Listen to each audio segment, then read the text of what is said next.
I am vlogging because I am attending the Greenville climate strike. It is September 20th. I'm gonna take you along with me. I just made it to Greenville. There was a lot of bumper traffic, so I'm surprised I made it here in one piece. I have this poster here. It says climate change is real, and that's the T. And on the back I have a potential like speech that I could give.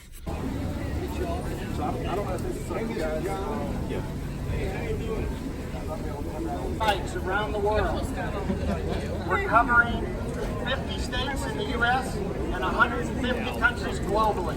And I want to say special thanks to Greta Thunberg, the youth activist from Sweden, as the leading face in this youth-led activist protest. I want to thank you all for joining us in the fight to save the planet and to save our children and all future children. As the Swedish activist Greta Thunberg has told us, listen to the climate science. The climate science says that even if we stop burning fossil fuels today, the climate will continue to warm for at least 3 decades, 30 years, because the oceans absorb today about 90% of all the extra heat. As the oceans come to equilibrium, that heat will more and more go into our atmosphere. And that extra carbon we put in the atmosphere will be there for 50,000 years. Representatives adults have elected have affected us in deep and fatal ways. I wear a bulletproof backpack to school because the adults have elected people to Congress who don't care about my generation. I want to talk about 30 seconds. Hello everyone, can you hear me? Yes! My name's Karen Mims and I'm a sophomore at Commerce College. As a college student, it would have been really easy for me to skip out on today because, I'm literally paying for an education so that I can have a better future. However, at the current rate of our climate and our actions, I have trouble envisioning a brighter future. I've also been asked multiple times as to how skipping classes and disrupting the workplace would help the climate. But we are all doing something today that is essentially very important and something that our leaders are not doing, which is demanding action and talking about solutions. As a student leader, I understand the importance of making sure my voice and the voice of those that I represent and stand for are heard. So I expect the people that we elect into office to do the same thing. Imagine the impact if a global leader like the United States declared a national emergency on climate change. Imagine how much healthier our families would be if hometowns like Denmark, South Carolina, Flint, Michigan, Newark, New Jersey had clean water supply. Imagine the difference it would make in Indigenous people's lives and our biodiversity if we invested in renewable energy and shifted away from fossil fuels. These are all scenarios that I am done imagining at this point. To the leaders sitting up on Capitol Hill and to even those meeting at the UN Climate Action Summit in 3 days, we're running out of time.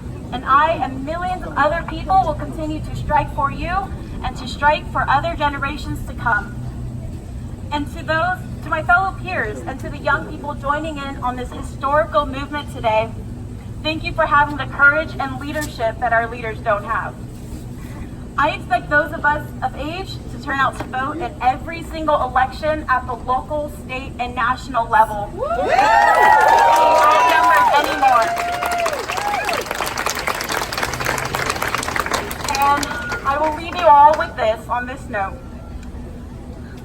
Remember to keep your climate actions and activism and conversations inclusive, because the destructive use of lands and the deterioration of homes and our environment will always affect Indigenous communities, people of color, and those living in poverty more than it'll affect the rich white upper class.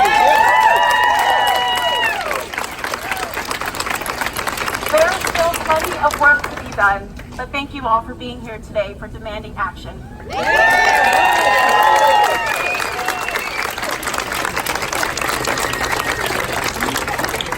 It's not reasonable. And it's one thing, this is why I'm following our youth. They're bringing reason to all of us. And the other reason I'm following the youth is because of their imagination. some of us have gotten to where we're not able to imagine new things. We think nothing is going to change. And our youth are telling us something else is possible. And we need to follow them to make that possibility a reality. And I want to speak directly to my peers and to youth. You have a voice and you are powerful and you can make a difference. Amen. Contractor representatives, go please do your civic duty. Do not think that because you are one person that you cannot make a difference. Because when one person decides, I'm going to go downtown and I'm going to participate in the climate march, this is what happens. And this is what is happening all over the world. Hey y'all, how are y'all doing? I am so excited to see so many of you out here. My name is Kim Nelson. I'm running for Congress in the 4th District, but I'm not here to talk about that today. As he said, I work in public health, and specifically I work in children's community health. Now, we cover a lot of ground in public health, everything from infectious diseases to injury prevention to water safety. And climate change is part of that. Climate change is one of the biggest issues for the American Public Health Association this year. And you know why? It's because every policy decision has a health outcome. So whether we are looking at monster hurricanes and 100-year floods and the loss of life, whether we are looking at water systems that are poisoning our citizens, like in Denmark, South Carolina, and Flint, Michigan, or whether we, as we saw here, I think this past week, air quality. And like Karen said, it is those who are low income, who are people of color, who bear the brunt of the climate burden. It doesn't take someone who has an MPH to tell you that we are seeing the effects of climate change now in our health outcomes. Children are having higher rates of asthma, especially in Greenville, where we are seeing traditionally African American neighborhoods pushed further out from the city through gentrification and closer to industrial areas, closer to freeways, where they get poor, where they're closer to poor air quality and emissions. That has to change. And I'm so energized by the number of young people out here, old people too, everyone in between, because it is going to take all of us working together. I've got 2 little girls. They are 5.5 and 3.5, and I am not willing to sell out their future so some oil baron can die with even more money.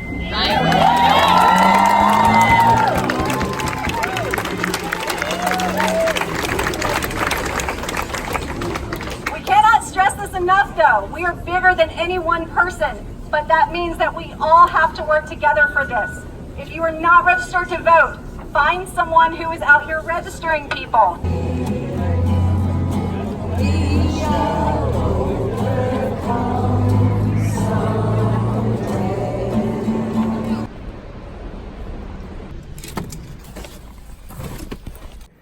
I just got back onto campus and I feel like I should probably explain some things because I didn't earlier. All right, so basically September 20th was the global, worldwide amazing climate strike. And this whole movement was started by 15, 16-year-old Greta Thunberg. Basically, the whole purpose of the strike was to show our elected officials and leaders that people care about the climate and that something needs to be done and that we need to turn to science because all the facts are there, but people are just ignoring it. At this Greenville climate strike, I decided that I wanted to speak on behalf of younger voters, on behalf of college students in the upstate area, and I thought it was very important to remind the audience that climate change is very much an issue that affects people of color more than it'll affect anyone else really. But what we can do now is to move forward and make sure that we are demanding good, clean action for our climate and for the people. Anyway, that is all for this video. I hope you all enjoyed, and I hope you check out all of the links that I have in the description bar down below in regards to the climate strike and what we can do as everyday citizens. Also, there will be a link in the description to register to vote if you're not registered yet. Anyway, I hope you all have a great rest of the day. Bye, everyone.